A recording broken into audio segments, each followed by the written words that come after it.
Hey everyone, welcome back. We all want to learn and get smarter quicker, right?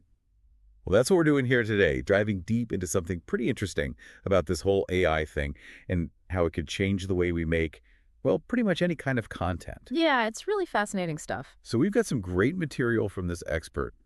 Really makes you think, about the possible downsides, even the hidden dangers of AI getting so good at creating things. Absolutely. The big question here is, as AI gets better, are we all going to start sounding the same? Will everything just blend together? Kind of like content mush, huh? Yeah, exactly. And the author of this piece, they really get into the nitty-gritty. They argue that sure, generative AI has a lot of advantages, but think about it. If everybody's using the same AI tools with basically the same settings, what happens? Well, I guess, the stuff that comes out, the content, it's going to share a lot of the same traits, Right. right? Bingo. You're going to see similar sentence structures, the same words popping up all over, same phrasing.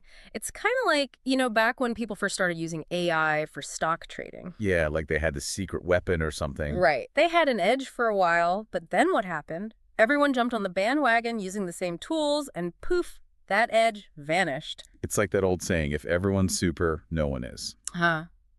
Exactly. And that's the worry here, right? With content creation, we might lose that unique perspective, that individual voice. Everything could just become this generic blend. So we're talking about a potential AI content monoculture. You got it. And here's where it gets even more interesting. The author, they point out this potential snowball effect.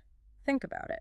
If most of the content out there is generated by AI, and it's all pretty similar to begin with, Oh, I see where you're going with this. well, that AI-generated content is what's going to be used to train future AI, right? So those new models, they're going to be even more likely to spit out that same kind of homogenized stuff.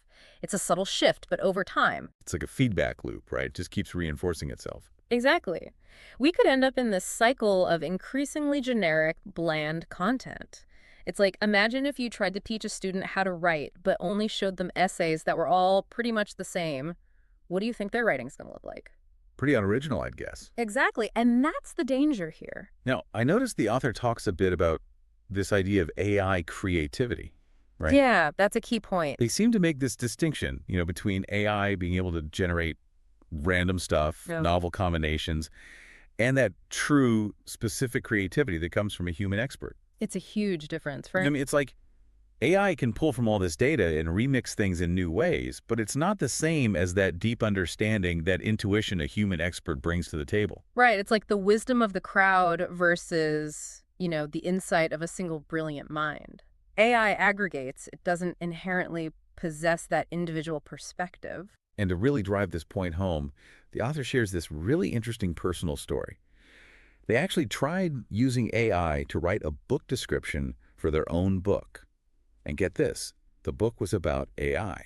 Oh, wow. That's meta. Right. And this was even before all this craziness with ChatGPT and stuff. So, the tech was even less advanced. So what happened? Did it work? Well, they fed the AI all this info, even gave it super specific prompts, but the result was just meh.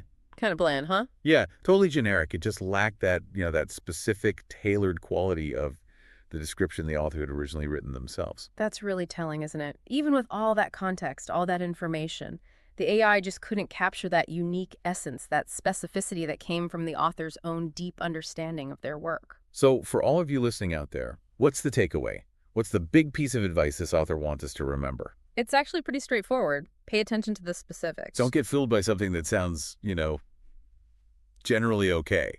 Right, don't just accept something because it sounds fine on the surface. Really dig in. Ask yourself, is this actually insightful? Is it specific?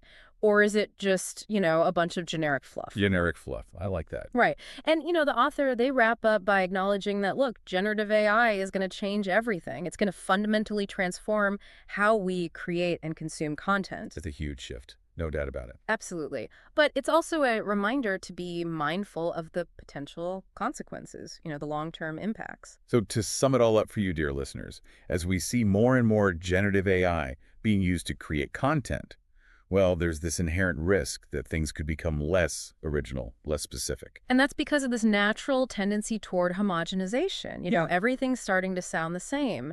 And because at the end of the day, AI just can't replicate that true, deep expert insight. So as we wrap up, we want to leave you with a thought, a question to ponder. As we all start relying more and more on AI for information and creative output, what's going to happen to the diversity of ideas out there? Will we still value those unique, specific insights? Or will those become, a thing of the past, something rare and precious? Definitely something to think about. All right, that's all the time we have for today's deep dive. Thanks for listening. Thanks for having me. It was great to dive into this with you.